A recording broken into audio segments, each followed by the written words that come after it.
The airfield at Ca Mau in the Delta lands of South Vietnam drops away as the helicopters fly to pick up the Vietnamese Rangers. It is the 14th of September, and this is the beginning of Phase 3 of Operation Don Chi 261. Troops of the 21st Infantry Division, Army of the Republic of Vietnam, are conducting the operation to wipe out the Viet Cong in the Delta country of the 4th Corps area. The operation has been going on for many weeks. Helicopters of the U.S. 13th Aviation Battalion are providing direct air support, transporting the troops and flying fire team missions. Below is the Nam Chom Forest, some 200 kilometers southwest of Saigon. The Viet Cong are strong here. In the rice fields on the edge of the swamp and forest, the Vietnamese Rangers get off and begin filing into the enemy-held territory. Moments later, a second wave of choppers comes in and more Rangers stream across the fields. In the skies above, Army airmen scrutinize the battle zone and gunners strafe suspected enemy positions. More than once, there is answering ground fire.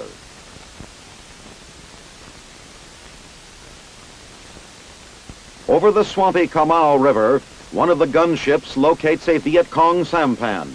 The vessel and its occupants are obliterated by rocket fire. Finally, the helicopters head home to rearm and refuel. 1 week later, General William C. Westmoreland comes to the helicopter base at Con Tho.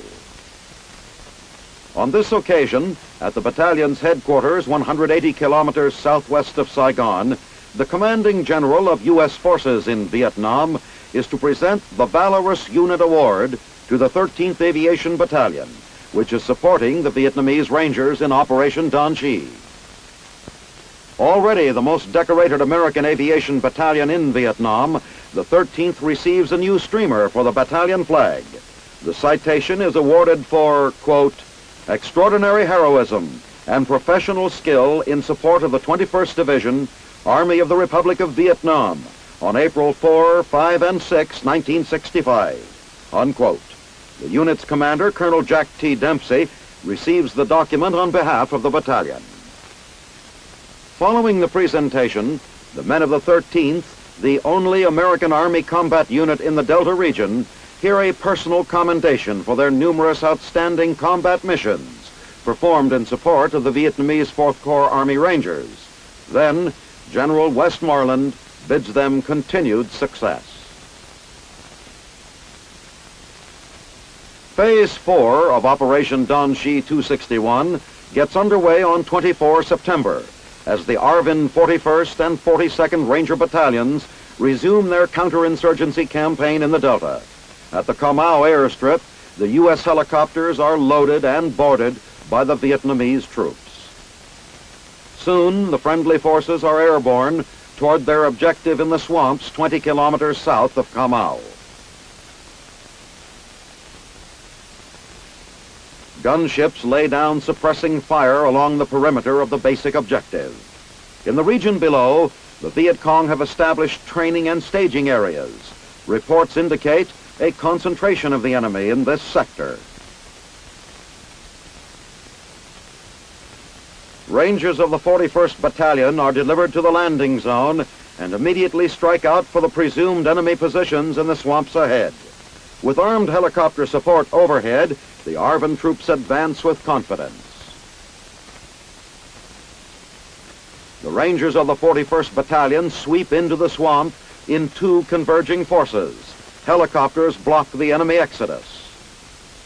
In a day-long battle, which rages back and forth in the swamps, the Rangers exact a heavy toll in Viet Cong killed and weapons captured.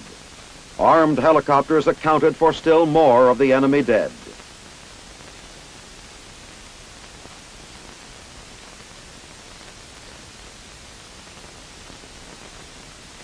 17 kilometers to the west of Ca Mau, Rangers of the 42nd Battalion captured 55 members of the famed Viet Cong U Minh II. We're looking here at a group of 39 of 55 who have just surrendered. Which unit he's a member of? He said his unit belong of U Minh II, but they were the new recruit to replacement for U Minh II. I see. Most of these are new recruits for U Minh II. The men look quite young. How old is the youngest man? Could he tell me that? Bây giờ trong này anh em nào 13 tuổi vậy ta lên coi. 14 years of age. Yeah. This one, huh? 14? What were the circumstances of the act of recruiting him?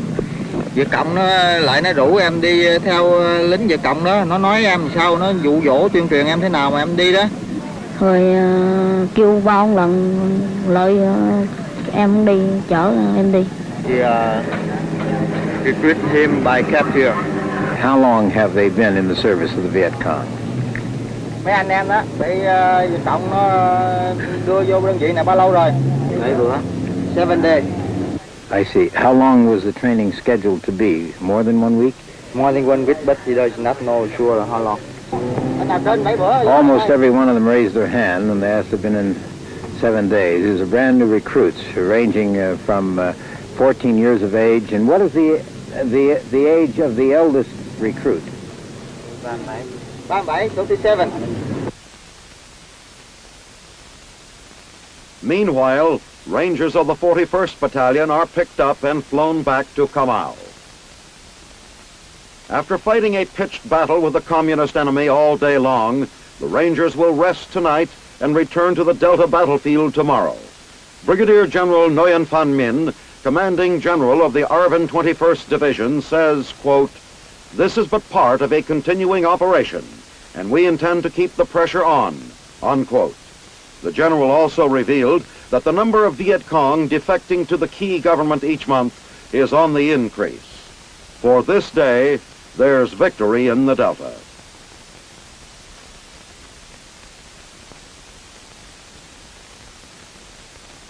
Elements of the 196th Light Infantry Brigade, recently arrived in Vietnam, prepare to launch a search and destroy operation on the 17th of September.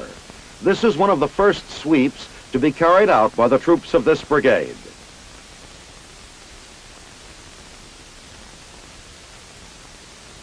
Taking place near Tay Ninh, approximately 80 kilometers northwest of Saigon, the operation is aimed at locating and destroying Viet Cong fortifications here in the rubber plantation country of Tay Ninh province.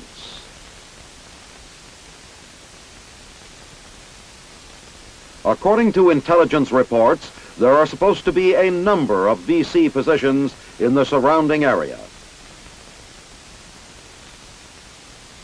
Now abandoned, these enemy trenches wind back and forth in the undergrowth for several hundred meters. Tunnel entrances are found every few steps along the way and have to be investigated. The tunnel runners are summoned. These specially trained underground men know all of the tricks to searching enemy tunnels.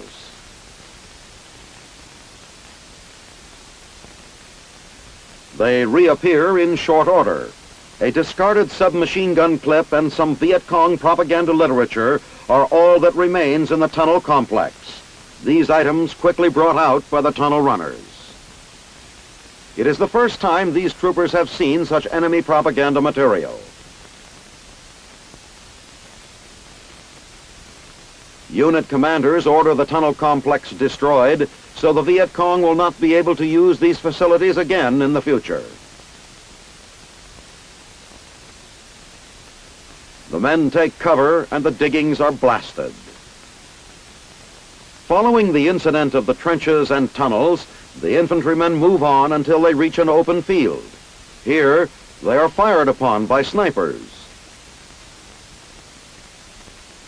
Locating the source of enemy fire, some of the troopers scurry off to flanking positions from which they return the riflemen's fire.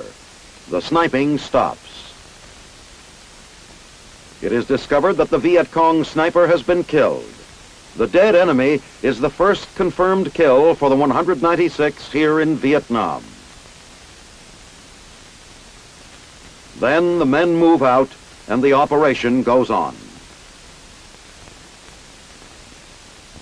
At Tuy Hoa, a unit of the 101st Airborne gets ready to escort an artillery convoy along the stretch of Highway 1 to the north, known as Route Purple. The convoy of munitions and supplies is headed for Tuy An, 45 kilometers away.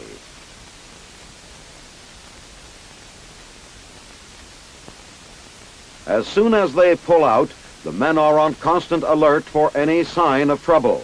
Convoys along this route have been hit every few days by VC ambushes and sniper fire. But this time, the convoy reaches Tuy An without incident. And after a short breather, the men of the 101st turn around and head for home, mission accomplished.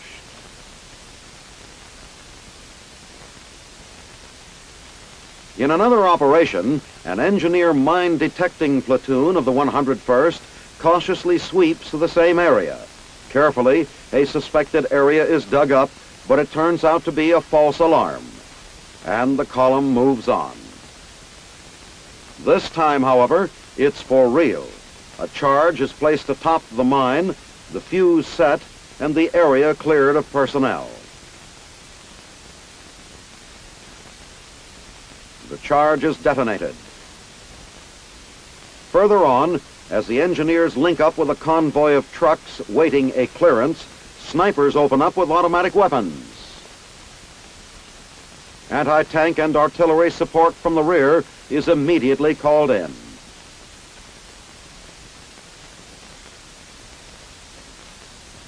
As quickly as they came, the enemy withdraws under the natural cover of dense foliage. The all clear is given, and the convoy rolls out again. Okay, today we're having our briefing on Operation Sioux City. This is the operation we'll be leading on tomorrow. And I'll start the briefing now. This is Army Specialist Bob Owens of the United States Army Special Photographic Detachment Pacific. We're with today the 173rd Airborne Brigade at Bien Hoa Air Base in South Vietnam. The brigade is preparing to launch into Operation Sioux City, another probe into War Zone D. Lieutenant Richard Buckles, the 3rd Platoon leader of Company D, 16th Armor, is briefing his men on the mission. 12 o'clock to 4 o'clock in this area. We'll secure this fire support base, intermediate fire support base, while the 319th Artillery moves into this area to fire a 20-minute preparation onto position Mohawk, which is this area up here. This will be our final fire support base in Brigade CP. Tomorrow morning we'll have a combo check at 0500. We'll also have a panel on your track, Sergeant Gary, the lead track, so we'll be able to observe us from the air. And after that, then we'll be ready to move out. Sergeant Nolan, at this time, I'd like for you to take charge of the men and have them prepare for a move out. At 0530, 26 September, the 16th Armor began transporting troops of Company B, 1st Battalion, 503rd Infantry, starting off Operation Sioux City. When the convoy crossed the Sung Dong Nai River, it entered Viet Cong territory in War Zone D. Lieutenant Buckles, what is our approximate position here, and what is the mission of the unit? We are now located about 7 or 8 miles inside D Zone in position Fox. We are securing the intermediate fire support base for the artillery, which is going to fire a concentration approximately 20 minutes into position Mohawk, which we'll move into after they finish this and set up our permanent fire support base.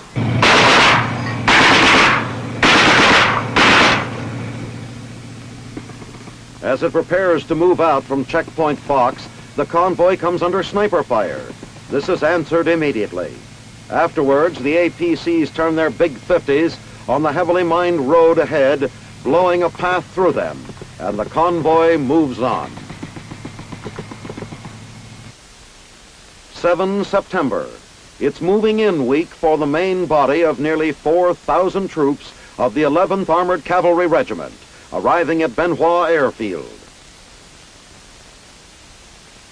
C-130s have flown them from their debarkation port of Vung Tau, and now these men of the Black Horse Regiment will be transported by bus to their temporary base camp at nearby Long Bin.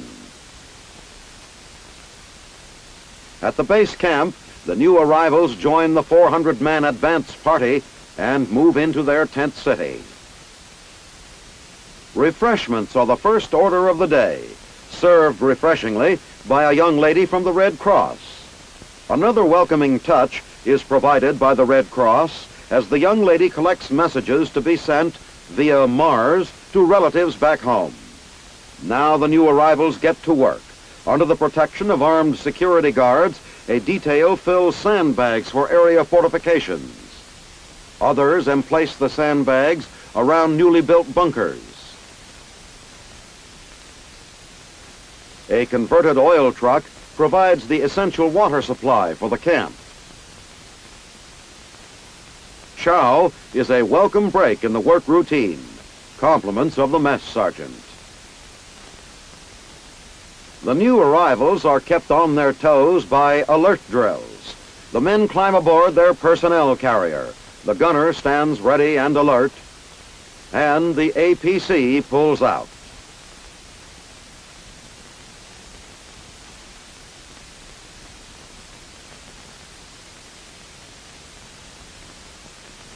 Then, on 24 September, the men of the 11th Armored Cavalry are visited by General William Westmoreland for an official welcome.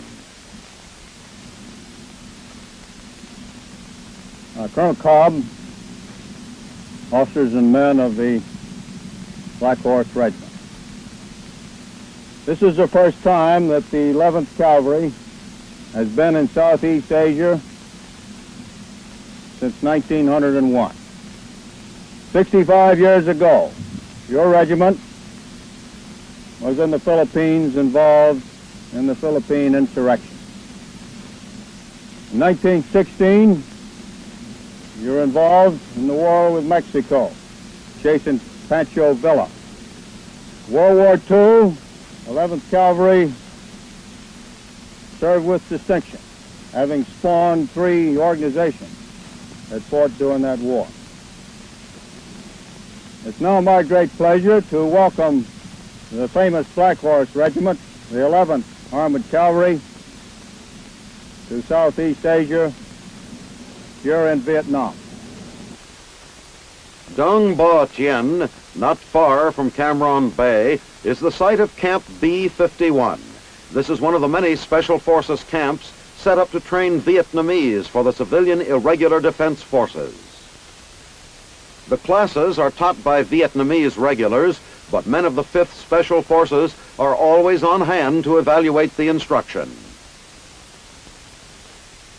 The student soldiers begin by learning the operation of weapons and equipment they may be using in defense of their homes. Here, they practice assembling the HT-1 radio.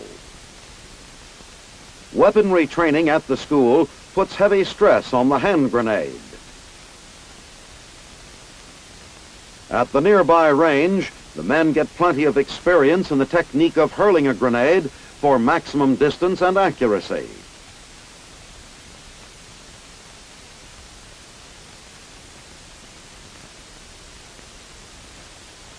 They find it a potent weapon and quickly learn to take cover after cutting loose.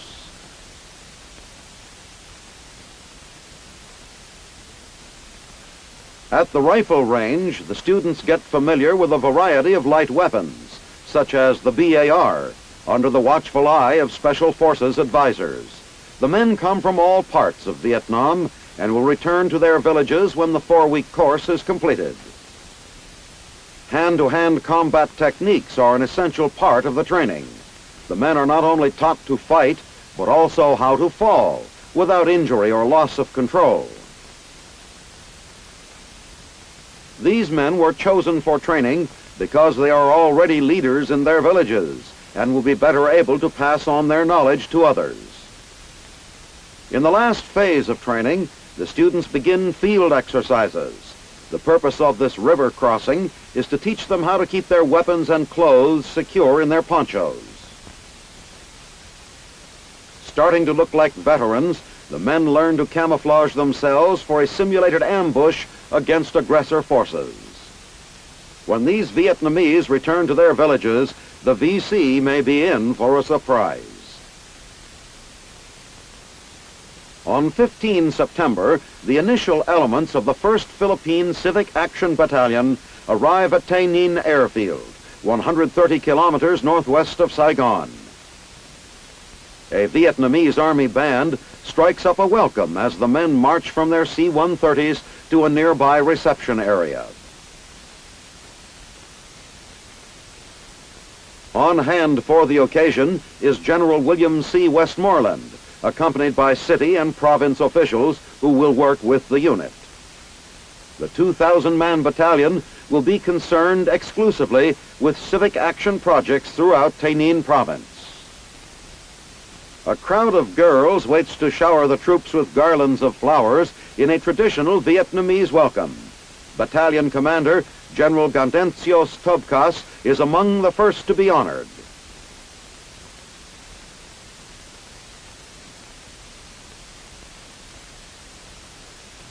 After the ceremonies, the garlanded troops move out to board a fleet of waiting trucks and begin their assignments.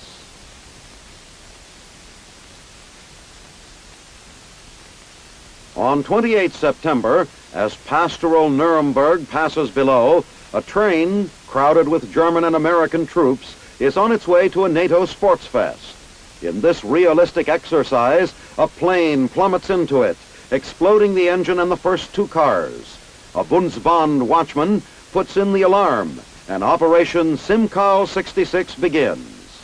Dr. Andreas Erschlechter, Lord Mayor of Nuremberg, explains this day-long mass casualty exercise is intended to demonstrate the joint efforts of the Germans and the Americans in any emergency. The burning and the wreckage and the screams of the wounded make this simulated disaster frighteningly realistic. The Nuremberg City Fire Department arrives on the scene. Clad in their asbestos suits, they spray the area with carbon dioxide.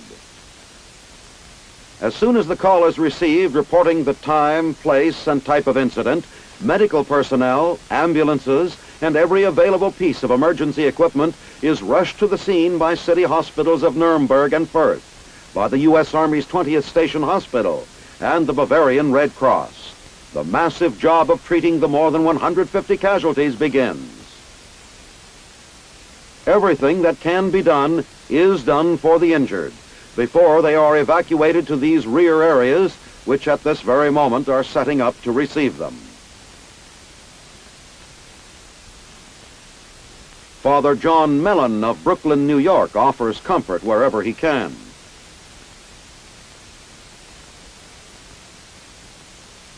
This bus ambulance of the U.S. Army's 549th Medical Company can carry as many as 26 patients. In addition to its distinguished military history, the 549th has participated in many civic affairs.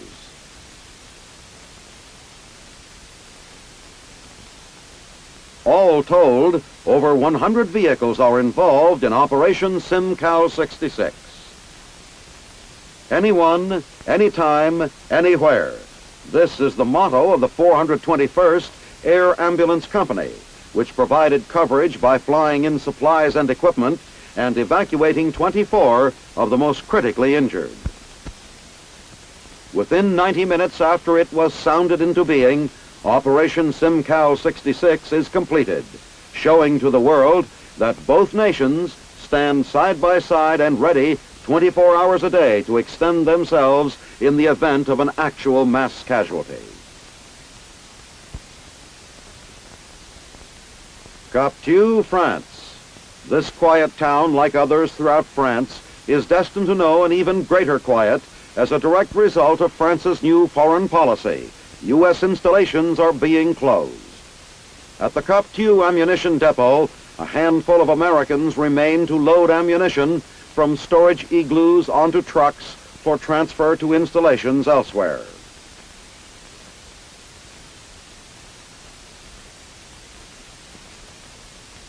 Despite the heavy investment that has gone into them, these buildings may never be completed.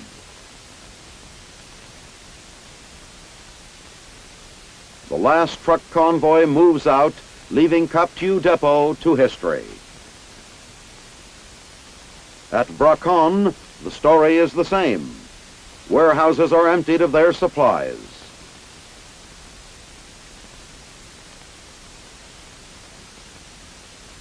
At the commissary, equipment is dismantled and removed.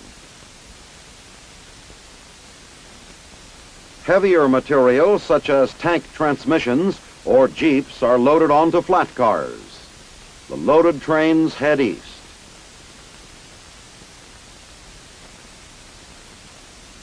At the Jiaumont Depot, a similar story. Even permanent fixtures are taken from the buildings. And at Rochefort, boats and assorted craft belonging to the United States are being moved to ports outside of France. Croix-Chapeau was the site of an army hospital. Patients and personnel have all departed. At Boussac, once a bustling depot, all that remains are a few POL tanks. A lone guard and his dog replaces hundreds of French employees. For the people of France, the American soldier has gone. President Lyndon B. Johnson arrives at Fort Campbell, Kentucky, to present military awards for heroism to Vietnam veterans. The president, accompanied by Mrs. Johnson and their daughter Lucy, is greeted at the airfield. Major General Ben Sternberg, commander of the 101st Airborne Division, is host to the president. A 21-gun salute for the commander-in-chief. The president troops the line of the 101st Airborne, along with Army Chief of Staff General Harold K. Johnson and General Sternberg. In a ceremony attended by thousands of visitors, including many notables, the president presents the awards for heroism.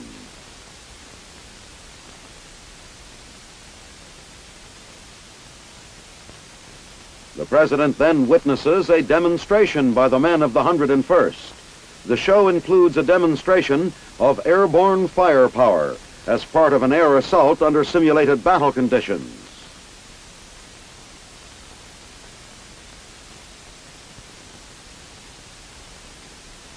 The helicopter's ability to carry sling loads is clearly demonstrated. Mr. Johnson reflects his keen interest as he inspects weapons and uniforms captured from the Viet Cong.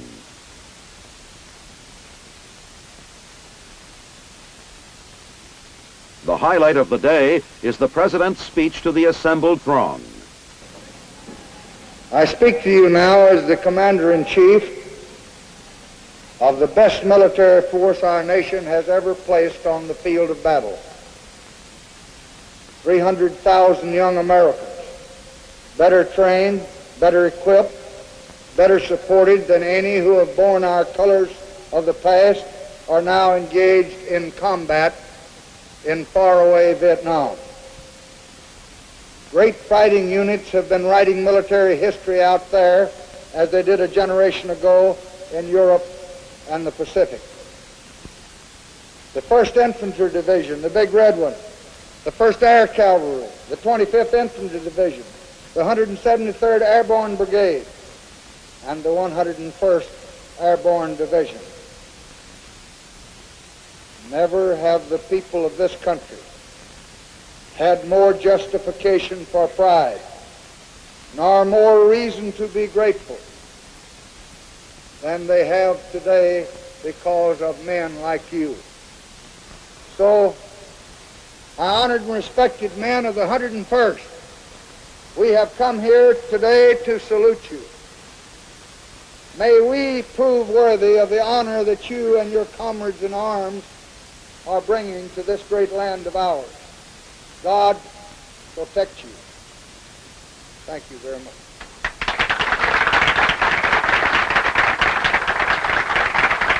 Later, the president and his family visit with the disabled veterans of the fighting in Vietnam.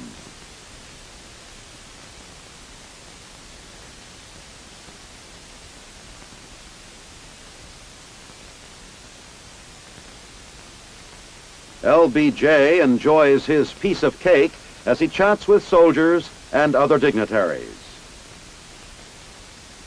With the festivities at an end, President Johnson and his party return to the airfield. For Fort Campbell, a memorable occasion. Friendly forces are airborne toward their objective in the swamps 20 kilometers south of Kamau. Gunships lay down suppressing fire along the perimeter of the basic objective. In the region below, the Viet Cong have established training and staging areas. Reports indicate a concentration of the enemy in this sector. Rangers of the 41st Battalion are delivered to the landing zone and immediately strike out for the presumed enemy positions in the swamps ahead. With armed helicopter support overhead, the ARVN troops advance with confidence. The Rangers of the 41st Battalion sweep into the swamp in two converging forces. Helicopters block the enemy exodus. Here. In the rice fields on the edge of the swamp and forest, the Vietnamese Rangers get off and begin filing into the enemy-held territory. Moments later, a second wave of choppers comes in and more Rangers stream across the fields.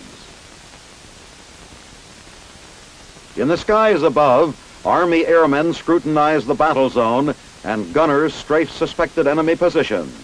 More than once, there is answering ground fire.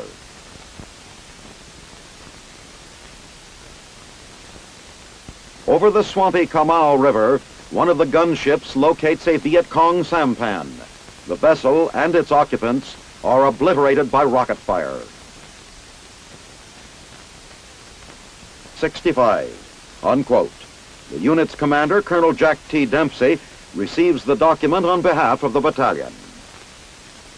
Following the presentation, the men of the 13th, the only American Army combat unit in the Delta region, hear a personal commendation for their numerous outstanding combat missions performed in support of the Vietnamese 4th Corps Army Rangers. Then, General Westmoreland bids them continued success. Phase 4 of Operation Don Shi 261 gets underway on 24 September as the ARVN 41st and 42nd Ranger Battalions resume their counterinsurgency campaign in the Delta. At the Kamau airstrip, the U.S. helicopters are loaded and boarded by the Vietnamese troops. Soon, the airfield at Kamau in the Delta lands of South Vietnam drops away as the helicopters fly to pick up the Vietnamese Rangers. It is the 14th of September, and this is the beginning of Phase 3 of Operation Don Shi 261. Troops of the 21st Infantry Division, Army of the Republic of Vietnam, are conducting the operation to wipe out the Viet Cong in the Delta country of the 4th Corps area. The operation has been going on for many weeks. Helicopters of the U.S. 13th Aviation Battalion are providing direct air support, transporting the troops and flying fire team missions. Below is the Nam Chom Forest, some 200 kilometers southwest of Saigon. The Viet Cong are strong. Finally, the helicopters head home to rearm and refuel. 1 week later, General William C. Westmoreland comes to the helicopter base at Con Tho. On this occasion, at the battalion's headquarters 180 kilometers southwest of Saigon, the commanding general of U.S. forces in Vietnam is to present the Valorous Unit Award to the 13th Aviation Battalion, which is supporting the Vietnamese Rangers in Operation Don Shi. Already the most decorated American aviation battalion in Vietnam, the 13th receives a new streamer for the battalion flag. The citation is awarded for, quote, extraordinary heroism and professional skill in support of the 21st Division, Army of the Republic of Vietnam, on April 4, 5, and 6, 19